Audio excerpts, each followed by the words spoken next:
Golden State Media Concepts bring you Book Review Podcast, a haven for bookworms of all ages and the widest genres, from mystery to memoirs, romance to comedy, fantasy to sci-fi. If you love to read, this is a podcast for you. It's the Golden State Media Concepts Book Review Podcast.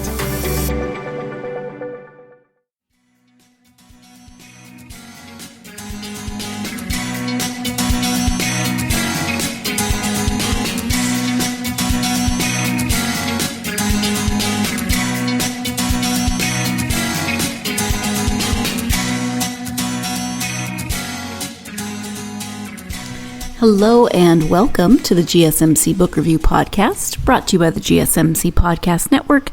I am your host, Sarah, and as always, I am happy to be with you. On here, it's a rainy Tuesday. It's been raining the last couple of days, which actually has been kind of nice, because I like rain and we need the moisture, but also we had a really busy weekend, and so the rain the last couple of days has meant you need to stay home and not be so busy. So it was good for my little introverted self. What did we do this weekend? So Saturday, we spent the morning at a market in a nearby town, which was really cool. It was part farmers market, part artisans market, and just a lot of really fun things to look at in a town that I hadn't spent much time in. So that was also exciting to get to see another town in the area of Portugal that I live in. And then that evening, we went to a birthday party for a friend of ours, and I promised her last year that I would bake her a birthday cake this year, because last year she wanted a very specific birthday cake, and they're not terribly common here, and her husband looked everywhere and tried to find it for her, and so I said, I'll make you a birthday cake next year. And then when they invited us to the dinner, I remembered that conversation and said, oh, wow, yeah, I better bake her a cake. So I did, and it turned out well. I was happy. And then Sunday was spent with some good friends. We went to a South African market that's near here, which is very cool. And then just spent afternoon, got something to eat, hung out, and my aunt is still here, so I've been, she went with us on all of those adventures, and just a lot of good stuff going on. So busy weekend, now a rainy week, and we're going from there. But as you know, we're here to talk about books, the Dark Dreams books in this case specifically. I have returning author J.P. McLean on the podcast today, and she is talking about the second book in her Dark Dreams series. The first one in that series was called Bloodmark. If you listened to the end of the last episode, I could not for the life of me remember the name of that one. I knew it was something Mark. Couldn't remember it. Then it came to me, of course, as soon as I was done recording. But Bloodmark. This one is called Ghostmark. Let me go ahead and give you the description of this second book. Jane's nightmares are back, and this time they've unleashed a brutal killer. Jane Walker's nightmares aren't imaginary. They're glimpses into the traumatic past, and the past can be dangerous, especially now that Jane's protective birthmarks are gone. Worse, she's no longer invisible within her dreams, and learns this the hard way while using her power to incriminate a ruthless killer. Inadvertently revealing her ghost form, she launches him on a relentless hunt to track her down. Even more disturbing, Jane knows this man. She once tried to use her power to help save him from an injury, but instead set him on a path of violent crime. Now he's targeted the man she loves, and Jane must keep one step ahead of this cold-blooded assassin before he gets rid of Ethan permanently. Jane has one last chance to fix the mistake that altered this man's history, but that means taking her most dangerous dream journey yet, one from which she might never awaken. And as I said, this is the second book. Ghostmark is the second book in the Dark Dreams series. It is continuing the story that started in Bloodmark, and Jane's experiences are continuing, evolving. She's learning more as she goes on about the marks, what they mean, what they could mean going forward, and how this is affecting her life, how she's going to have to try to learn to continue with it. She was very, very shut down in the beginning of the first book, but she's actually trying to learn to live with them and kind of interact more with the world, although sometimes it has unforeseen and not great consequences. I like that we're seeing more of Jane as she evolves, as her character evolves, and also this series is told from different points of view. So we get to hear from Ethan as well as Jane's best friend Sadie and see how they're evolving as well, but also hear different takes on the same story. So Ghostmark is the second book. That's what we're talking about today, and we're going to turn it over to Joanne so that she can talk about this book and the series.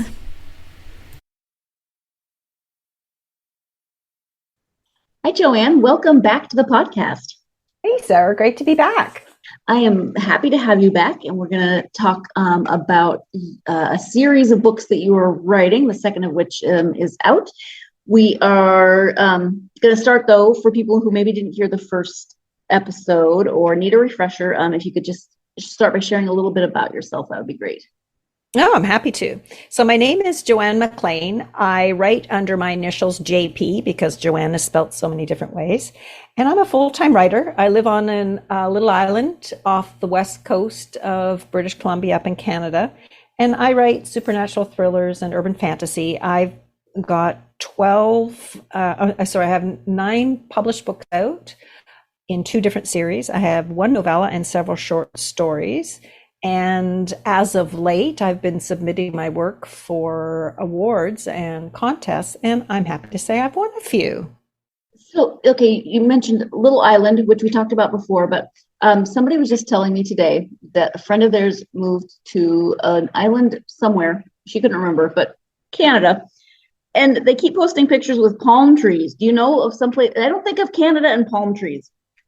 No, there are some places with palm trees, including here, but they're not natural. They're ones people have planted, and it's kind of just it's kind of bragging rights. We could have palm trees here.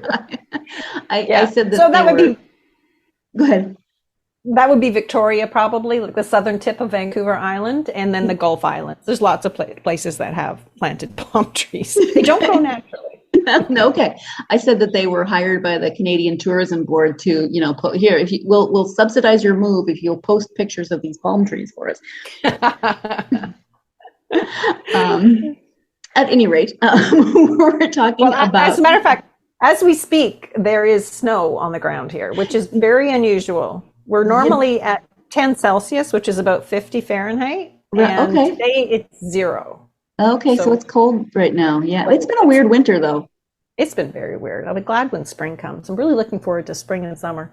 Yeah, there are a lot of Canadians in Portugal this time of year.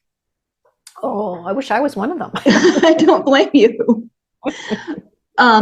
So this is your Dark Dreams series. There's currently 2 books. The first one we talked about last time, which was called Bloodmark. This one's called Ghostmark.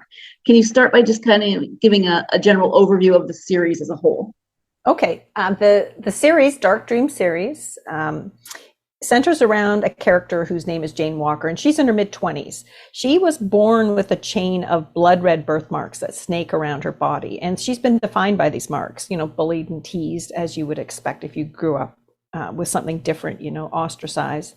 And because of that, she's become emotionally tough as a woman. She's emotionally tough. She was also abandoned as a baby and raised in the child welfare system. And that's where she met her best friend, Sadie, I'll talk about her in just a minute.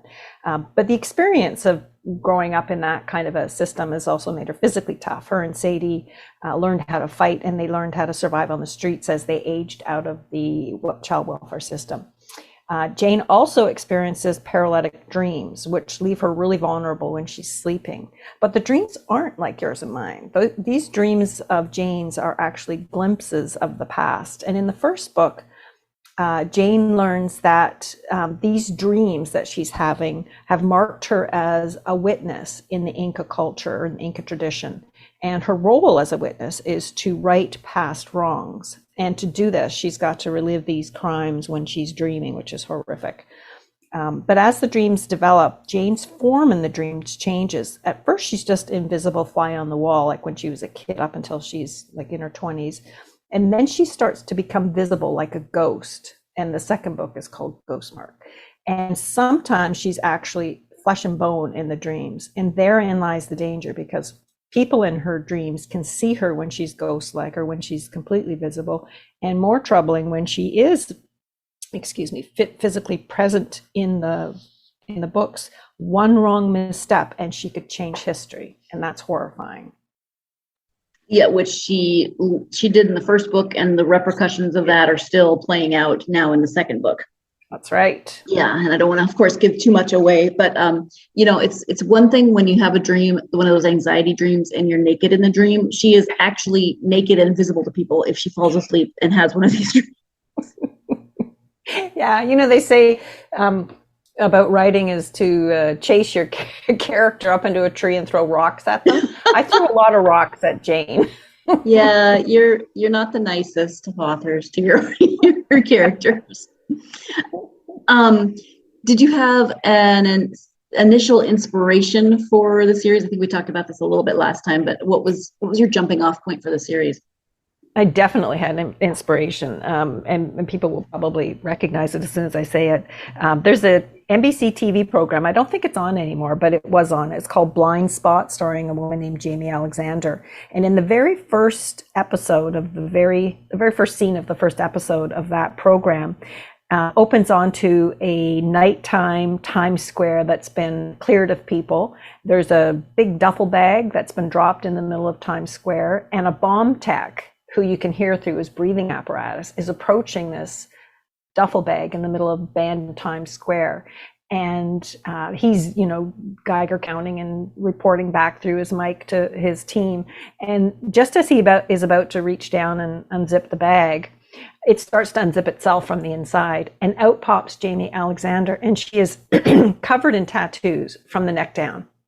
And she doesn't remember where she got them, who she is, or anything about having these tattoos. And that scene stuck with me. It stuck with me for a very long time. And I've been curious about how it would impact someone to be marked with marks not of their choosing, and how that would impact them growing up and as an adult. And so that's where the initial thought came from. And then I threw in some Inca culture, because I wanted there to be a real genuine anchor in history for these marks that Jane has. All right, now that you know a little bit more about the series and about Ghost Mark, we're going to take the first break of the episode. When we come back, Joanne will be talking a little bit more about the marks and how they've changed from being blood marks to being ghost marks. So stay tuned. You're listening to the GSMC Book Review Podcast, and I'll be right back. Do you want to be healthier, yet you just don't know what to do? All these shows telling you this and that, but nothing seems to work. Well, listen close. Golden State Media Concepts has got something great for you. The Health and Wellness Podcast, dedicated to workout trends, healthy eating habits, diet, and everything about healthy living. Join us in our banters as we help you not just live life to the fullest, but live it to the healthiest.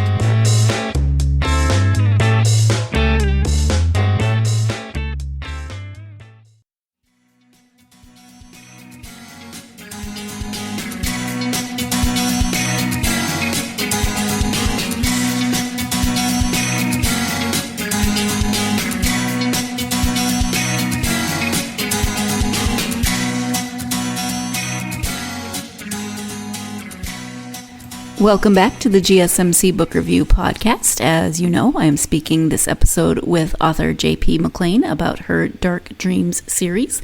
Let's go ahead and return to that interview.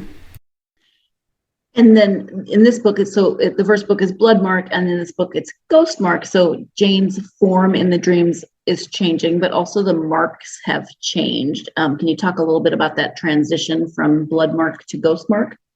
Yes. As Jane approaches her 25th birthday, which we learn in the first book is a significant date, the marks have started to change, and then they change rapidly after that. She's coming to a point where the witness part of her character, or her DNA, I suppose it is becoming more dominant. And so the marks are, at the end of the first book, they're gone. Marks are gone. In the second book, they're ghost-like. And as these marks change, her impact in history also changes. So when they disappeared, she thought they were gone, they weren't protecting her anymore. But in the new book, we learn, I don't want to spoil anything for people who haven't read the second book, so it's kind of hard to talk about without ruining it. But the marks have changed, and her presence in the dreams has changed, and it's become more dangerous because as she's going through the paces of figuring out what the wrong is that she's supposed to witness, people are seeing her, and that's a problem because she always dreams in the past. It's not the very long past, it's just her lifetime kind of past. So she will see people in today's date. She'll see something that happened a year ago, but the people a year ago witnessed it a year ago. They saw her a year ago, and she doesn't know that. She won't know it until she dreams it. So it becomes very dangerous for her. Mm-hmm. And you said you didn't want to give anything away. And right before that, I was just thinking, whenever I talk to authors about a book in a series that isn't the first, it's so hard to not ask a bunch of questions where I'm like, what about this? What, I know. As a reader, I want to ask you as the author, but I don't want to give away what happens in the first book or even, or give away something that happens in the second book. So it's always so hard. Yeah. And I've got the third book in my head because I've just finished writing that one. So it's, oh my goodness, trying to keep them all separate. It's like, oh my goodness. I can give you a little bit of an overview of Ghostmark. Yeah, that would be great if you can just kind of give a broad sketch of this story. Okay, so Ghostmark continues where Bloodmark left off. We've already mentioned that. And in Ghostmark, Jane finally learns what's become of the only person who may have benefited when she changed history in the first book. So this is what this second book kind of centers around. But what she discovers is that the one person who may have benefited is now, he's a seasoned killer and he's a major player in a drug gang. So this sweet man that she knew from book one is no longer this sweet man. He's terrible, and she's responsible for it. And worse, he is actually gunning for the man that Jane has fallen in love with, Ethan. And before Jane gets a chance to warn Ethan, she falls into one of these paralytic dreams. But this one's really odd because it just won't let her go. She's stuck in this dream and she can't get out of it.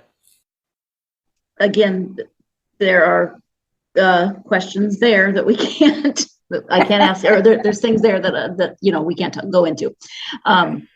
Because it'll give away different parts of the book. This book is written not only it's all in third person, but it's not only from Jane's perspective, but there's chapters from Sadie's point of view and Ethan's point of view. So can you talk about writing from multiple points of view for the story? Sure. The first series I wrote was all first person point of view. First person point of view, a whole series. So I wrote 7 books like that. And then with this one, I thought I'd challenge myself, and it has been a huge, huge, huge challenge. A single person's point of view is inherently unreliable because you're only hearing that one person's perspective. And they may have misunderstood the facts. They may be lying to themselves and others. So it's that unreliable And that unreliable feature is you can make good use of it in first person, but in third person, you have a much more multiple points of view third person. You get a much better opportunity to bring more color to the story, if you will, because you've got not only what the character says and does, but you can also see that scene from another person's perspective. So I think it's a more reliable way and probably a little more interesting because of the color that you can bring into it from multiple people. Each person obviously has a different take on what happened in the scene. So where you would not necessarily know in first person that somebody has misinterpreted it, you can readily hear that in third person. If as a writer you want to express it that way. And I had good fun playing with that. I also had fun getting into the heads of 3 different people because it's much more interesting. You have to keep them separate, and that's where the trouble lies. You want 3 completely different personalities and 3 different perspectives on any particular subject that you're writing about, and that's where the difficulty lies. But I think also when you've got three people, you've got three people's emotions, and so from a reader's perspective, there's more emotion. There's the yin and the yang, so that there's the person who's been hurt and the person who did the hurting, so you can see both of those perspectives, and I think that's really interesting. For example, we see Jane, she's reserved and she's tidy and she's a bit of a control freak, and it drives Sadie crazy, but we only see that through Sadie's point of view. We see Jane being neat and tidy. We see her putting a towel down or a book down and making sure it's square to the corners. But when we're in Sadie's head, we hear that drives her absolutely bonkers. And we learn that she's sometimes leaving stuff out on purpose just to drive Jane crazy.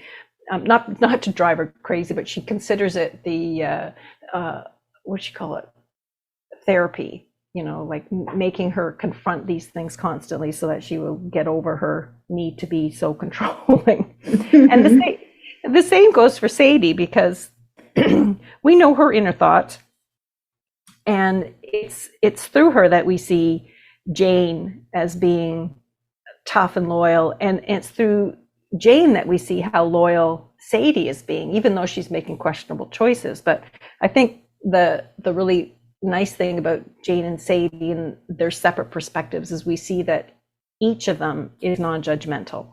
Not just, Jane is non-judgmental about Sadie and her moral choices, and she's and you learn that right in the get-go in the first chapter of the first book. She's a prostitute on the side. She's a sex trade worker on the side for extra money. So it's nice to see these two, because they grew up together. We know that they're very close and tight, and we see that from both of their perspectives. So it's not just one person being non-judgmental about the other. It goes both ways.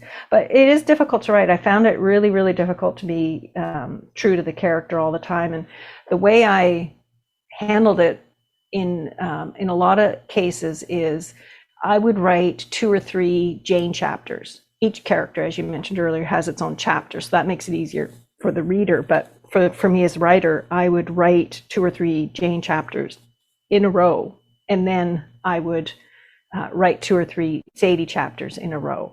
And when I was doing the editing, same thing. I would edit each of those chapters all the way through and make sure that the tone and the personality was intact for each of those characters. So it was harder in that perspective, but it was also a challenge, and I kind of like the challenge. It's fun. It's nice sometimes for the reader too when there's different points of view, because if you are reading a story and maybe you really like the story, but the voice of the only character drives you crazy, then you don't want to keep reading it. But if there's different points of view and they each have their own voice, you can sometimes really engage with or like a character and keep reading for them. Where you may be slightly less fond of another character. Yeah, I've done the same when I'm, reading a book and it's written this way, and you get to the end of like a Sadie chapter and the last line is a hook, and you want to flip ahead to the next Sadie chapter to find out what's happening. Yeah. Do you find it challenging? You wrote several chapters at a time, but did you find it challenging at any point to keep the storyline straight, or writing in 3 different perspectives? Was it ever complicated to keep everything straight? Super complicated. Oh my goodness, yes. I've really struggled with this series. All of the books, all 3 of them, have given me grief at some point or another, and it's because you're twisting 3 storylines. They're twisted together, so you'll have, in a Sadie chapter, it's not just what Sadie's doing, but she'll also be interacting with the other characters. So her interactions with other characters moves the plot forward, and then the next chapter is that person's chapter. And so you have to take into account the action that happened in the prior person's chapter and make sure that it's consistent. And every once in a while, I get that out of whack. And when it's out of whack, I have to go back and rewrite the scenes so that they fall into an order that goes from, chapter 1 through to the end of the book, rather than skipping around. It's just too confusing when it skips around, especially when there's a little bit of time slip in there and different characters. You don't know what's going on necessarily if it's just silence on it, right?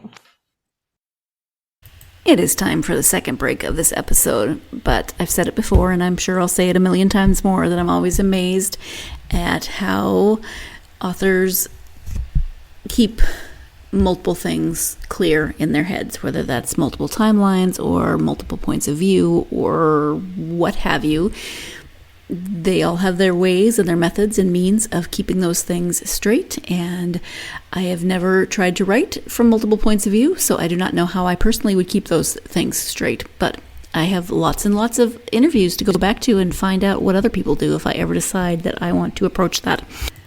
Let's go ahead and take that second break. When we come back, more with Joanne. Stay tuned. You're listening to the GSMC Book Review Podcast, and I'll be right back. Tired of searching the vast jungle of podcasts? Now listen close and hear this out. There's a podcast network that covers just about everything that you've been searching. The Golden State Media Concepts Podcast Network is here. Nothing less than a podcast bliss with endless hours of podcast coverage. From news, sports, music, fashion, cooking, entertainment, fantasy, football, and so much more. So stop lurking around and go straight out to the Golden State Media Concepts Podcast Network. Guaranteed to fill that podcast itch. Whatever it may be. Visit us at www.gsmcpodcast.com. Follow us on Facebook and Twitter, and download us on iTunes, SoundCloud, and Google Play.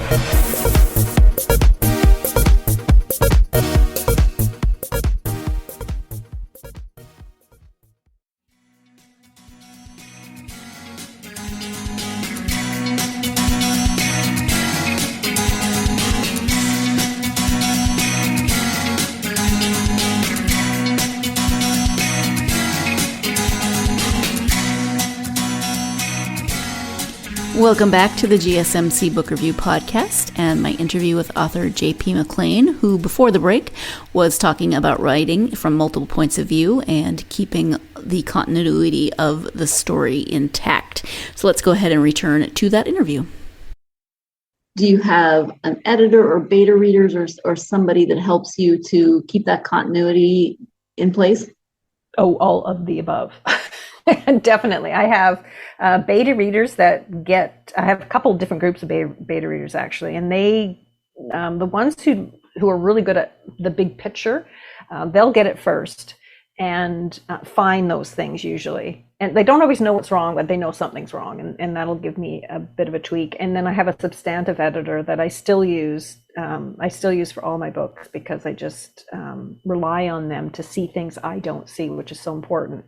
And then after I get that back and incorporate those things in, then there's still another beta read and then a copy edit. So there's lots of opportunity for people to catch these errors that I'm making. Thank goodness. I don't know what I'd do without them, quite frankly. And even with them, I can't remember now whether it was the first book or the second book, but even after all of that, when the book was still in its ARC stage, the advanced review copy stage, so I hadn't yet pushed the publish button on it, but I'd sent it out to a bunch of reviewers, and one of the reviewers got back to me and knocked a star off my rating to tell me that there was a scene where somebody had a telephone and they weren't supposed to have a telephone. They were supposed to have lost the telephone. So I had to go back in and change it within hours of it being published because there was that mistake that still got through after all of that review.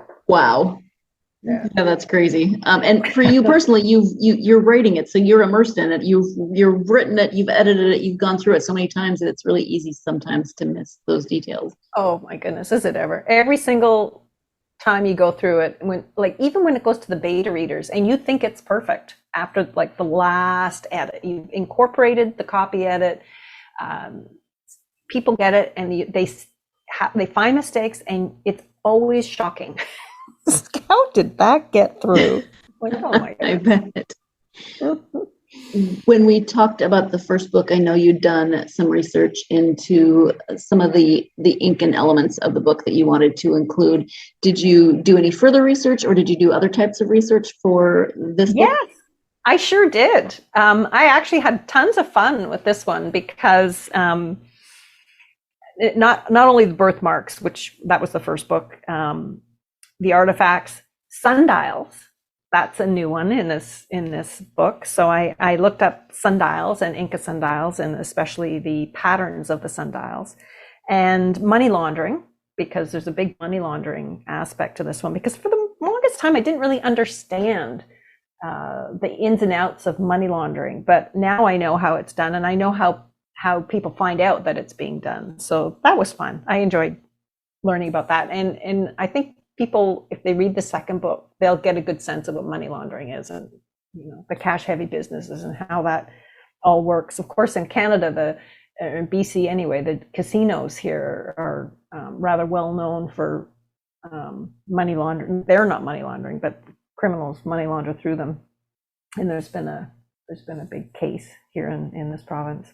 Silversmithing, that's something that I learned about, and how to determine if a metal is silver or not. Investment firm. I looked up a lot of information about how investment firms operate and how they create and manage charitable societies, because that's a thing here. And GPS tracking systems, learned all about those, how inexpensive they are, how easily you could be tracked, and wireless digital cameras and how to install them. So much. You'd think there's not much because it's fiction. There is a ton of stuff that you have to research, and I enjoy doing the research, so that's kind of the fun part of it. I do more research than ends up in the book, but it's fun to do. Right, you have to do more research so you're knowledgeable enough to write about it without info dumping. Yeah. And the other thing that was super interesting with this book is in the first book, the bad guy gets caught, and in the second book, they're going through the pre-trial phase of that part of the first book, so a little bit hangover from the first book.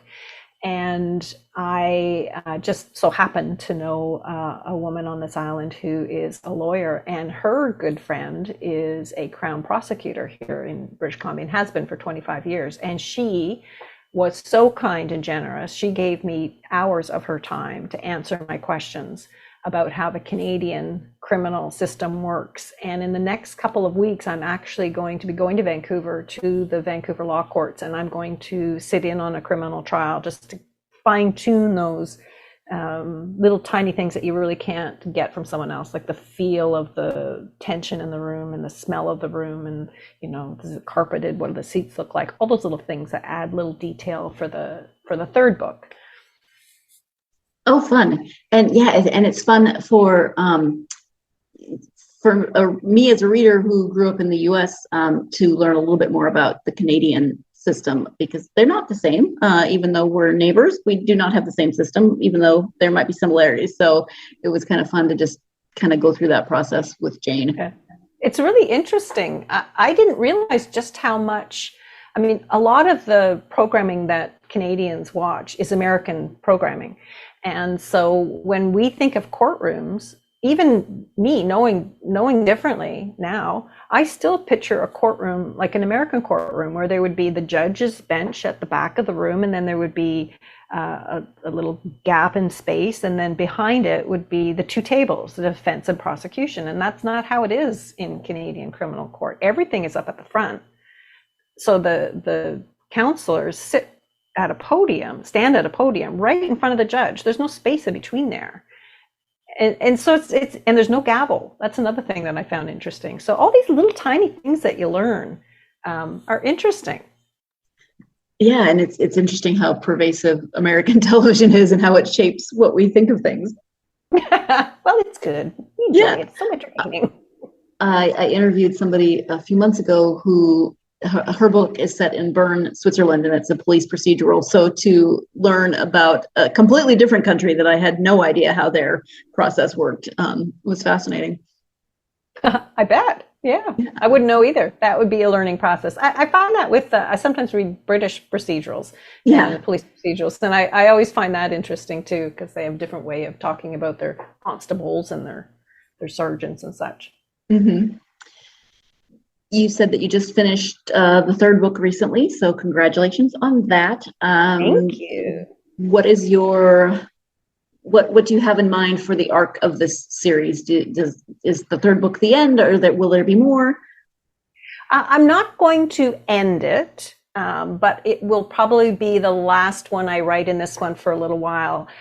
This story is coming to a natural, she's settling into a routine is what's going to happen in the third book. It's called Scorch Mark. I already know the title. I'm definitely sticking with Scorch Mark because it has there's an element in it that is a scorch mark. So you have to wait to see that one or read that one. But it comes to the story arc comes to a natural leveling out, I should say. So she is a witness. She accepts she's a witness in the Inca tradition, and it's just a matter of how she's going to manage going forward. So it's still going to be dangerous. I will be able to write many more books in this series should I choose to, but I won't leave people hanging on a cliff. I hate that. I just won't do that to people. Yeah, when you have to wait, like a year between every book, and you're just like, stop, please. It's right now. It's in the edit stage. So the first draft is done. It probably has some mistakes in it. There's probably some timing errors. It'll take me a couple of weeks to finish my own review of it, and then I'll send it out and start the process of letting other people take a stab at it. So it's a long ways off still. This fall probably. And where are you thinking of turning next? Since you're leaving this one for a little bit, what will you work on next? I'm excited to work on something fresh. I've been thinking about, I want to write about witches. I so enjoy books about witches, like Deborah Harkness's All Souls trilogy, that kind of witch, not the cozy mystery or cozy witch stories. I like the stories where witches can get into real trouble and can do some real damage. So I'm curious to explore that, and I've been making some notes. I also would like to bring more humor, more magic, more humor. That's what I'm going for. All right. More magic, more humor, but a little on the darker side of. Oh, yeah. That. Yeah. Okay. All right. All my stuff seems to be dark. I don't seem to be able to write light fluff things for some reason. It's okay. It's probably a good processing technique. Maybe. I don't know. Yeah, it's just nice to try something different. I got to say, these books have been super, super challenging, and I need a break from that. So I'm going to take a break, and I may get back to it. We'll see. Speaking of taking a break, we are going to take our final break of the podcast. When we come back, Joanne will be talking about what she's been reading. So stay tuned. You're listening to the GSMC Book Review Podcast, and I'll be right back. Golden State Media Concepts social media podcast. Time to hashtag everything. We talk about all the fun, crazy stories on social media. From Instagram to Facebook, Twitter to Tumblr, or probably even Friendster. Join us each week as we explore the quirky side of social media. It's the Golden State Media Concepts social media podcast. It's simple, such a sad song. The one that we rely on to get us.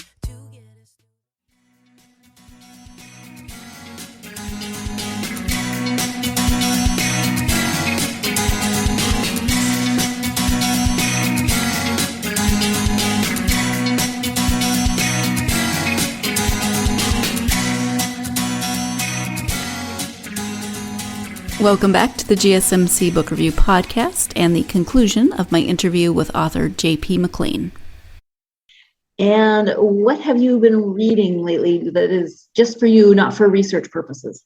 A couple of really fun. Mamaskatch by Daryl McLeod, who's a Cree man who grew up in Alberta. That's an interesting story. And there's so much Indigenous chatter on the news and in the news these days. So it's a very interesting, just impactful story.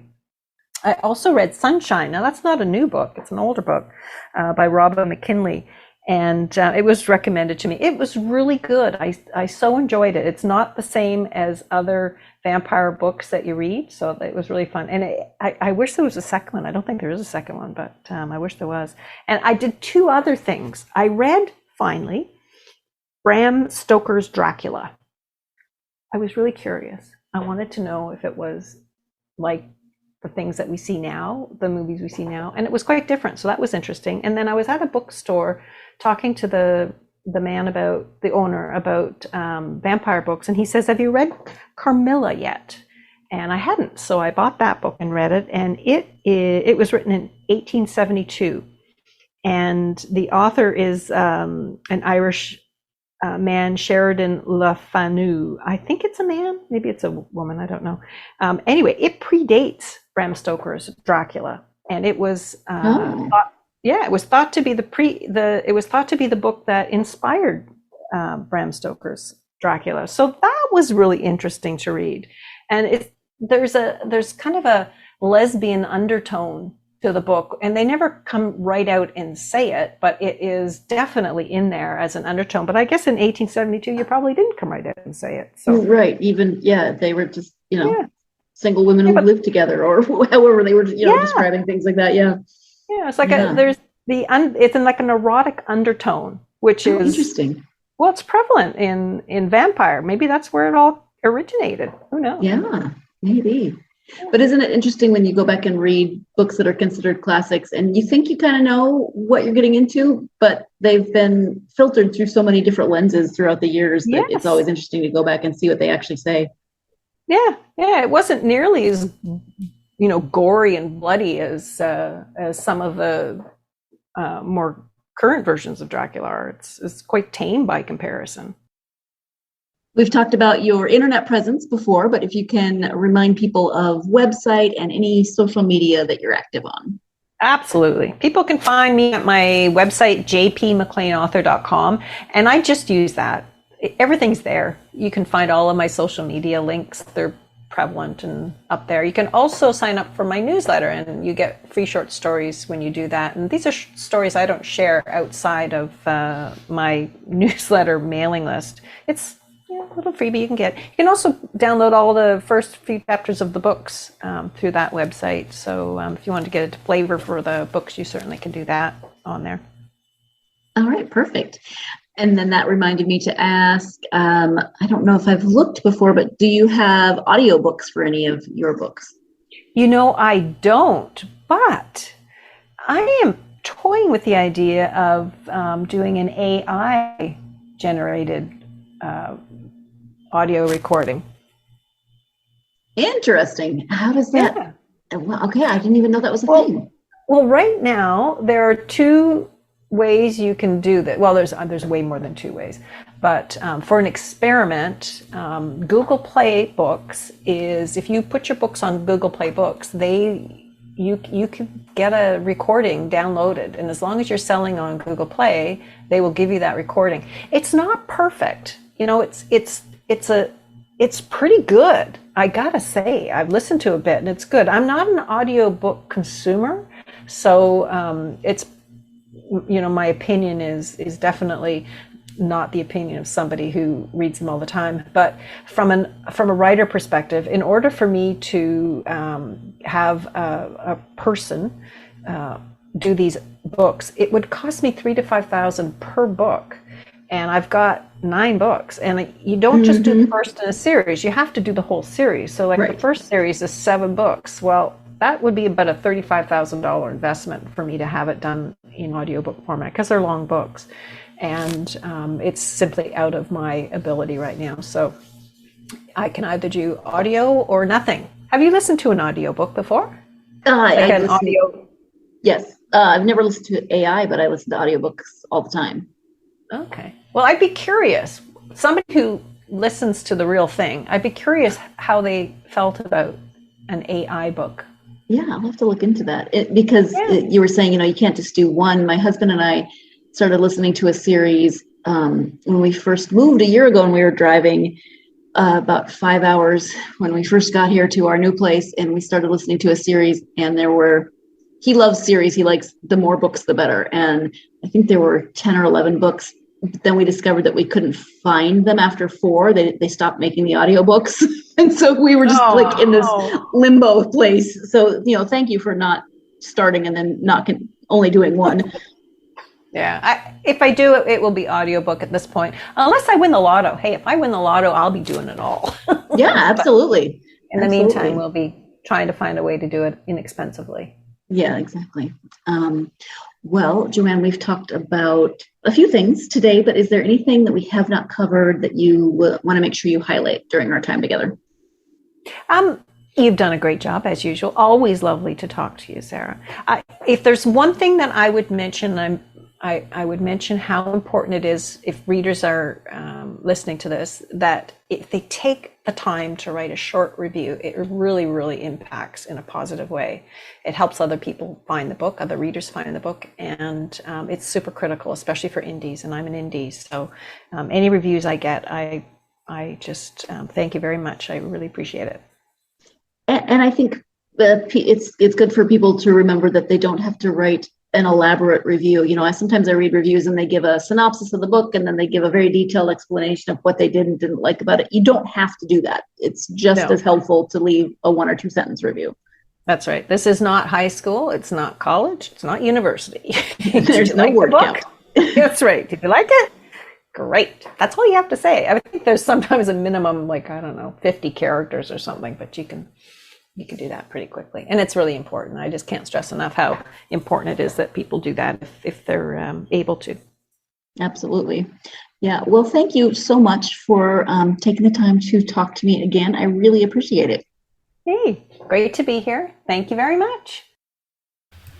Thank you once again to Joanne for joining me for her 3rd appearance on the podcast. I had apparently conflated the first 2 interviews in my head, and I knew we'd talked about 2 different books, but for some reason I thought we talked about them at the same time. No, it's because the last time she was on, we had just moved here. It was literally a year ago, and we had just gotten here, and she said she didn't even think we had unpacked yet, and I think she's right.